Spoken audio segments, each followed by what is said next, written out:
Hello everyone. So today we are sitting with CA, CIA, and CFE Yash Kark. So Yash will just tell us about this CFE course today, because even I'm not aware of this course right now, and as he is already qualified CFE, so he will be explaining about all the aspects that is covered in CFE part. So we will just go one by one. We'll just do a rapid fire questions on him. So Yash, what is this CFE course? CFE Certified Fraud Examiner provided by ACFE, Association of Certified Fraud Examiner. It's a body somewhere similar to ICAI for chartered accountants and other bodies. Okay, so what is the scope of this CFE in Indian market or global market? Okay, a very good question. As you know, the name Certified Fraud Examiner itself is telling it somewhere related to fraud and investigation. So the scope of CFE is related to investigations, financial analysis, fraud analysis specifically, and in Indian as well as global markets, its scope is rapidly increasing. So, for an instance, if I tell you there is approximately 5% of revenue what a company loses in frauds every year. So that's a huge number, right? And frauds can vary from procurement fraud to cost employees fraud to n number of frauds. Wherever there is opportunity, the fraud will happen. That is why we need people to identify as well as prevent fraud. Here, CFE came into the picture, certified fraud examiner, who have the knowledge to identify the red flags. What are red flags? We'll tell you later on, and can work upon them to either identify frauds or to increase the controls and strengthen them to prevent the fraud. Okay, but there is one thing like this CFE thing came into the picture in India only in like last 1 or 2 years, because like when I was doing my CA, I have not heard about this thing. So why this, like even this global courses we have talked about CIA also earlier. Then like what is the reason like these courses actually become so popular in India recently? Yeah, that's a valid question. And Ashish, just try to answer me, what is the most hurting thing in a fraud, in a business? Obviously losing the money, I guess. Losing the money is one thing that hurt the most to a businessman, right? And where a businessman loses the money, because there are two reasons: either of a wrong decision made, or because of a wrong person hired, right? If a wrong person is hired and the person either snatches your client details or some other details or snatches your finance under your nose, what would you do? So these frauds are increasing on a rapid pace, whether from inside of the organization or from outside of the organization. That is why demand for investigation is increasing. Hence, the demand for CFE is also increasing. But there's one thing, like are CAs not enough to do this thing? Because in India, CAs are actually doing the auditing part, and they are also like there is a specific forensic course by ICI also. So like CAs are not capable to do so. So like they should actually go for this additional course of CFE, because that is something I really want to know. Like you are a CFE, maybe you have thought about this when you were doing it. So yeah, you will tell me. That's indeed a very valid question. FAFD is course that is offered by ICI, and it's very much economic compared to CFP. Yes. The cost of CFE we will be discussing later on, and for FAFD I believe it is somewhere 18,000 to 20,000. However, Ashish, try to understand, we have a lot of MNCs in India, right? True. And those companies are the actual one who want their revenue to be protected, because they have so many outlets and so many employees. Suppose there are two types of organizations. One, there are only 50 employees, and in the second organization there are 5,000 employees. You tell me which organization will require an investigator in their organization? 5,000 The was one with obviously. more employees, Yes. right? And when you have more employees, you require specialization in that particular domain. Although chartered accountants are very much competent in doing investigations, but there are technical requirements. Understanding of law is one of them. That is what we lack right now, because we have very limited syllabus of law. We do not study fraud or related law specifically during our CA journey, and there are other investigation techniques as well that is taught in CFE. That is why demand for specifically CFE is increasing. Okay, as you just talked about the syllabus of the CFE, so like you can just elaborate like what is the exact syllabus when we are just going in the CFE? Sure. So regarding the syllabus of CFE, we have four subjects. One is law, as I mentioned. The knowledge of law is important to constitute what will become part of evidence and what will not. What is the requirement of law and what is not. It is not very vast syllabus. It is very specific syllabus. You will study very few laws in the law part. The majority of the thing you will study in law in CFE is interpretation of law and the understanding. Second thing is investigation. Obviously, when you are doing investigation, you will be required knowledge how to conduct interviews, how to gather evidence, so their integrity is maintained and they are acceptable in court of law. That is why investigation is one of the syllabus. Third thing is financial transaction. See, we are dealing in a company, we are dealing in financial transactions. They are going to be complex, right? So we need understanding of financial transactions and very basic understanding of balance sheets and trial balance, right?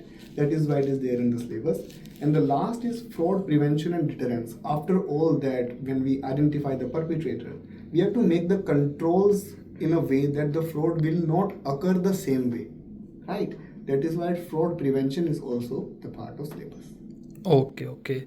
So, like, as an Indian, all the people, like all the students who are like pursuing CA or just want to shift from CA to CFE, like they are not able to crack the CA, or they are just a graduate or like a postgraduate person, they want to just enroll to a CFE. So, like, what is the exact costing of this course? Like, is it affordable, or like is it even easy to crack? We'll just correlate both of the things, like, because the attempt thing will also be there, like maybe you can just appear for once or twice in that fees. So just give me more insights on these two topics. Yeah. So before jumping to the cost and the retake part, let me first tell you from which perspective you should view CFE. So try to understand without experience, if you qualify CFE, first of all, it will be difficult because you require practical experience and practical knowledge of how investigations are actually done. Before that, it will be very difficult for you to get the syllabus. And again, if you are not able to understand the syllabus, you will not be able to understand the exam and you might fail. So I recommend whether a chartered accountant or a graduate or a semi-qualified CA to first gather some experience in investigation. How you can do that? There are many CA firms and many even big fours and top 10 that provide investigation services, right? You can join any one of them. Top 50 CA firms or top 50 consulting firms, you can join them. You can study. There are very much webinars and documents available online, basis which you can gather the very basic knowledge of investigation for your interview and to show that you are interested in that area. First, you gather some experience of 6 months to 1 year, and then only I would recommend you go for CFE. Now, coming to the CFE cost. The cost of CFE examination only with its membership will cost you somewhere around 50,000 to 55,000. Right? This includes your registration fees, your examination fees, and membership fees, along with the charges because you have to pay it in USD. In dollars. Okay. So there will be some additional cost of 2,000 to 2,500 regarding the exchange rate fees.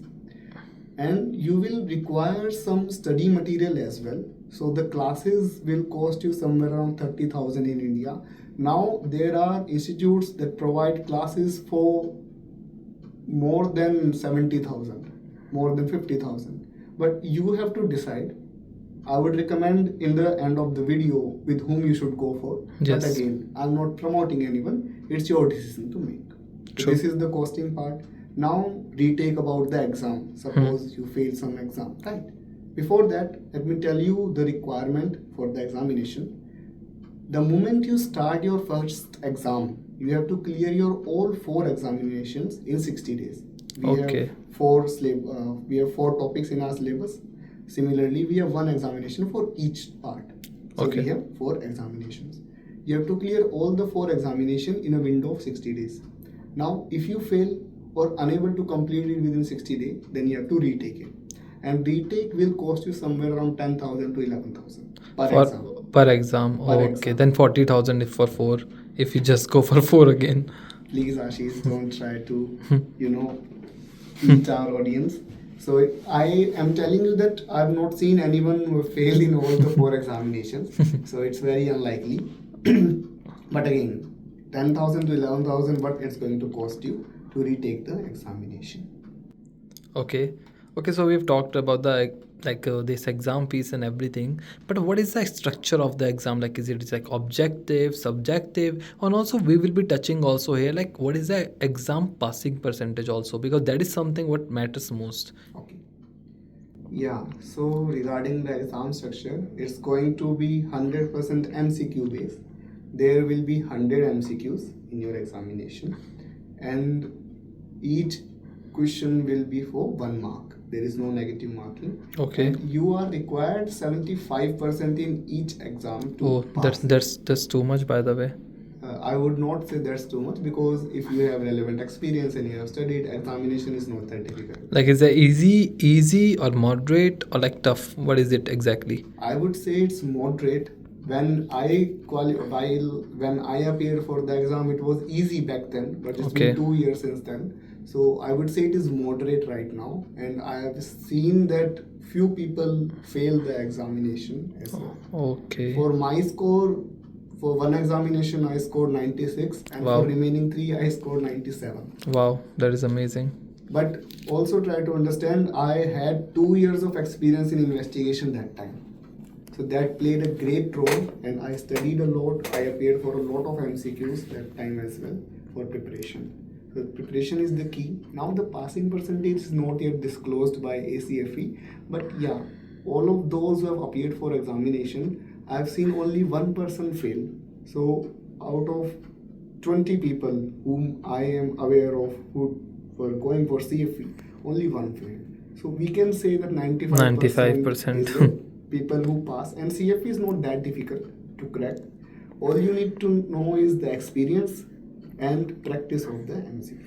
Okay, so your that statement actually, let's get one more question in my mind right now. When you say this is not really difficult to crack, but if that is not difficult, is it having any job market scope?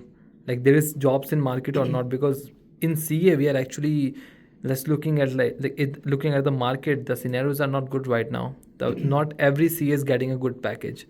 So is it also applicable for CFE right now? Because we know like there are not so many CFEs right now in the market. But what about the job exactly? Is there a job also? So regarding the job opportunity, the investigation domain used to be very niche domain, and very few clients initially in those days were really looking for investigation. Some of them were bank, big MNCs, basis on the whistleblower. What's a whistleblower? We will tell you in upcoming videos as well. And other complaints. So the market was very niche initially. However, as the organizations in India are growing, their requirement for investigation is also increasing, because organizations want to know today that they are fraud proof or not, right? So the scope has increased, as well as the job market has also increased for CFE. But at the same time, doing CFE alone will not guarantee you a good job. It will lead you to the interview table. However, your performance, your past experience also plays a great role. Now, that leads to some another topic, that who can do CFE, Yes. for whom it is beneficial. Correct. Right. So first of all, those who are already doing investigations, for them CFE is very much relevant. There is a term called transaction audit as per IBC. Those who are doing transaction audit, if you have heard of it or you are doing it, for you CFE is a beneficial course. Second thing is forensic accounting. This is generally looked after by banks. In that, suppose there is a client of the bank, it has taken loan of 100 crore rupees and it is not able to pay back to the client, to the bank. Now the bank will ask whether it's a genuine case or a fraud. So there CFE also came into the picture. Now FAFD also plays a great role over here. So if you are a qualified chartered accountant, I would recommend you go for FAFD instead of CFE, because it's much more economical, as well as provided by our own institute, ICAI. Now, why CFE then? In Big 4, in top 10, they specifically require CFE for their investigations, because they have MNCs and they do not know about FAFD much, they are aware of CFE. Right, that is why CFE is required. Now, fourth thing, at organizations, the internal auditors can also do CFE because they have already done some investigation work. They are already aware of all these terms, how to investigate, and they have done interviews during their course of work as well, right? So for them, CFE plays a great role because with the help of CFE qualification and their experience in internal audit and knowledge of processes, they can land up into ethics and compliance area. That is a new department that's being formed in various companies like Tata's, Adani, etc. So first one, those who are already doing the audits, investigations. Second is the internal auditor. Third are the statutory auditors or the second line of defense. So for them, CFE is also relevant. And now fourth one is those who do not have any such experience, but they are interested in landing up to forensic. So with CFE, what will happen? You will be able to convince your employer that yes, I have done CFE, I have bookish knowledge or I have basic knowledge, I have read many things about it. Now with this, I present you my willingness to land into forensics and investigation. With some experience, you will be in really good shape to land up into any big four or top 10 in investigation domain. Okay, so now the main question and the only thing that matters to me, like somebody has not done any other course like CE or something, they have only pursued CFE after the graduation, and they are already working in like internal audit department of any company, or they have just done some internal audits through some firm. So what are the expectation of salary in that case? Yeah. So for a certified fraud examiner with experience in internal audit and with graduation only, I can say about in top 10 consulting firm, they can land up to somewhere around 7 lakhs to 8 lakh fixed compensation per annum. That is the highest side because big 4 and top 10 consulting, they are providing the most compensation. In industry, it will be difficult because the relevant experience is lacking and industry hire experienced people in majority of the cases. So we have to again move to some consulting firm. The bigger brand it is, the better it is. So big 4 will be able to provide somewhere around 7 to 8 lakhs as compensation provided you have good experience in internal audit. Now if we go to big 6 other than big 4 or top 10 firms other than big 4, they will be able to provide somewhere around 6 lakhs to 7 lakhs per annum. So that is roughly more than 50 to 55,000 per month as fixed compensation. Okay, if somebody is CA and they do CFA as an additional course, then what is the scenario? Like, how much salary they can expect? So that's a totally different scenario. It resonates to my experience as well because when I qualified as a CA, the results were announced in 5th of July 2023, and by August 23, the next month, I qualified as a CFE. So the package for someone like me who has experience in internal audit, experience in investigation and forensic, as well as a CFE degree with a CA degree, they can expect more than 12 lakhs fixed compensation per annum. So an average the highest package of Big 4 is somewhere around 9 to 10 lakhs fixed compensation for chartered accountants. So it is roughly 1/3, 30% more, 30 to 35% more with just one qualification and relevant experience if you are CFE qualified.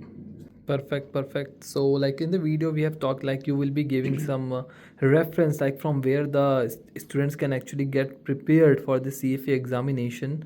Either this is not a promotional video, but yeah, you said like you will just mention some institution or something. Okay. So right now there are many institutions who are providing these services. Two of them really stands out. One is Netrika. Netrika is an affiliate and associate partner of ACFE, and they provide all their education material along with ACFE in terms of their requirement. However, they are also charging premium for that, right? Their fees is somewhere around 70,000. Last I checked, even more than the registration fees and examination fees. Yeah, it's even more than the examination and registration fees. 70,000 to 80,000 is what they were charging 2 years back. Now they might have revised or increased the fees. You can check it on their website and on their portal. Second one is AIA, Academy of Internal Auditors, and you might have seen I have mentioned it before in some other videos as well. They are affiliate partner of IIA, Institute of Internal Auditors, and they are also in some terms affiliated with ACFE as well. So their fees will be somewhere around 30,000 only. Okay. And they provide similar materials because I have gone through the Netrika's material as well. I have gone through AIA's material as well. So in terms of education, they both are at par. See, no one can assure you 100% that you will pass. That's up to you. Institutes can only provide their historical result of students passing. True. So for that, both of them have similar result. More than 99% students of their pass for both the institutes. So it's up to you to decide for which one you would like to go. For AIA and Netrika, I will also provide the numbers that's available with me to Ashish. He can share them with you over the description or over the chat or over the comments. Perfect. So guys, I hope you got all the understanding of the CFE course, scope, fees, exam structure and everything. And thanks to Yash for giving all these insights and devoting his time for this video, even though like it's 7 p.m. right now and he's already like exceeded his work hour in office. But yes, that was nice meeting you, Yash, and thanks for this conversation.